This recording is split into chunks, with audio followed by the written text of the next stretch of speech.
Ang programang ito ay rated SPG. Striktong patnubay at gabay ng magulang ang kailangan. Maaaring may masiselang tema, lengguwahe, karahasan, sexual, horror o droga na hindi angkop sa mga bata. At lumipat ang eksena kila Rigor habang kausap ang taong bayan. Galit na galit ang taong bayan dahil sabi ng isang lalaki ay pasalamat siya at di nila tinuluyan si David. Sagot naman ni Rigor, anong ginawa niyo kay David, sinaktan niyo siya? At sumagot naman ng isang lalaki na oo, bakit papalag ka?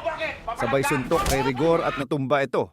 Nakakuha agad si Rigor ng pamalo sa mga lalaki at pinagpapalo ang mga kaaway nito. Mayor na kinakausap nito ang kapitan ng barangay San Dimas. Ang sabi ni Mayor ay napapadalas na daw ang barilan at away sa lugar ni Kapiku. Ngunit ang sagot ni Kap ay isang pamilya lang naman ang nagdadala ng gulo sa kanilang lugar. At sabi ni Mayor ay kung hindi niya kayang kontrolin ang lugar na hawak ni Kap, ay papalitan na lamang siya nito. Lumipat ang eksena kila Tangol at Ramon. Sabi ni Ramon, gusto mo makita ang labi ni Mukang? Sabi naman ni Tangol, paano nangyari on? Paano mo nalaman kung nasaan ang bangkay ni Mukang? Ang sabi ni Ramon, si Olga ang nagsabi sa kanya at agad nilang pinuntahan ang labi nito. Sabi ni Ramon, I'm sure matatahimik na ang kaluluwa ni Monique dahil andito ka na, Tangol. Agad ngang tinulak si David ng isang lalaki at sinabihan itong saan ka pupunta, David. Ang sagot naman ni David ay sa bahay.